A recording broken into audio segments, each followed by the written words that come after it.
नमस्कार, माझं नाव तेजस्विनी स्वप्नील सातपुते।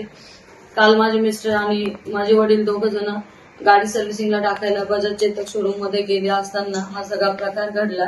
यामध्ये आम्ही गाडी 19 फेब्रुवारी 2025 ला घेतली। 19 फेब्रुवारी 2026 ला तिची सर्व्हिसिंग संपली, इन्शुरन्स संपला। पण यामध्ये 5 वेळा आम्ही गाडी सर्व्हिसिंगला टाकली होती। आणि पहिल्यांदा ज्यावेळेस गाडी घेतली, गाडीला हार घातल्या दिवसापासून त्यांना सांगतोय की गाडीचा आवाज होतोय, गाडी चालत नाहीये। पण त्यांनी 15 दिवसात गाडी रुळल, व्यवस्थित होईल असं सांगून आम्हाला गाडी देऊन टाकली। त्यानंतर आम्ही 15 दिवसांनी त्यांच्याकडे पुन्हा जाऊन कंप्लेंट केली। त्यावेळेस पण त्यांना सांगितलं। हे असं वारंवार झालं। जून महिन्यामध्ये माझे वडील वारीला निघून गेले, त्यावेळेस गाडी बंद पडली। वारीवरून आल्यानंतर त्या गाडीचं चार्जर खराब आहे, यासाठी आम्ही त्यांना कंप्लेंट करायला गेलो की आमच्या गाडीचं चार्जर खराब आहे, गाडी चार्जिंग होत नाहीये, काय करायला पाहिजे, आम्हाला चार्जर बदलून द्या। तर चार्जर घेऊन गेल्यानंतर ते बोलले गाडी इथं घेऊन यायला लागेल। म्हणून माझ्या वडिलांनी त्यांना सांगितलं की बाबा मला गाडी जामगाववरून इथं आणायची, मला 3-4 हजार रुपये त्याला खर्च जाणार आहे, तर तुम्ही त्याच्यावर काहीतरी करा। हे सांगितल्यानंतर त्यांनी कंपनीचा नंबर लिहून दिला का तुम्ही कंपनीला कॉल करा, ते लोक गाडी टोईंग करून आणतील। पण त्यांनी कुठल्याही पद्धतीचं याच्यावर ऍक्शन घेतली नाही। आपण त्यांना ऑनलाईन कंप्लेंट केली, गाडी टो करण्यात आली नाही। त्यानंतर 2 महिने गाडी जागेवर उभी राहिली या सगळ्या प्रोसेसमध्ये।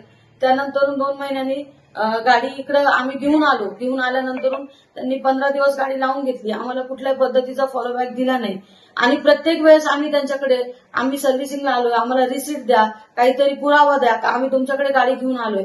त्यांनी कुठल्याही पद्धतीचा आम्हाला पुरावा दिला नाही। पण ह्या वेळेस ज्यावेळेस त्यांच्याकडे पुरावा मागितला, रिसीट मागितला, तर त्यांनी या प्रकारचं कृत्य करून माझ्या मिस्टरांना, त्यांच्या कर्मचाऱ्यांनी, बाकीच्या तिथल्या लोकांनी, तो सचिन कोलोड आहे त्यांनी, या सगळ्या लोकांनी बेदम मारलं।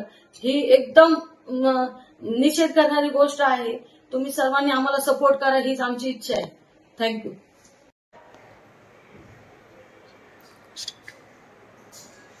काल आमच्या सासऱ्यांची बजाज चेतकची गाडी नीट करण्यासाठी आम्ही शोरूम मध्ये गेला असता गाडीची सर्व्हिसिंग लवकर होत नाही या संदर्भात विचारणा करण्यासाठी माझे सासरे त्र्यंबक लक्ष्मण राऊत यांनी मॅनेजर साहेबांशी विचारणा केली असता त्यांनी आरेरावीची भाषा करून शिवीगाळ करायला सुरुवात केली, दमदाटी करायला सुरुवात केली। याचा व्हिडिओ मी स्वप्नील सातपुते यांनी काढायला सुरुवात केली असता मॅनेजर पलोट माझ्या अंगावर धावून आले, मला ग्रिलवर जोरात लोटून दिलं, माझा गळा दाबून धरला। मी श्वास घेता येत नसल्यामुळे श्वास घेण्यासाठी धडपड करत होतो। त्यावेळेस ती झटापट पाहून कंपनीमधील 20 ते 25 कर्मचारी माझ्या अंगावर धावून आले व माझा जीव घेण्याचा प्रयत्न या बजाज शोरूम मालपानी चेतकवाल्या कर्मचाऱ्यांनी केला आहे। तर बजाज चेतक शोरूम मध्ये गाडी सर्व्हिसिंगला जावे की नाही हा मोठा प्रश्न मला पडला आहे।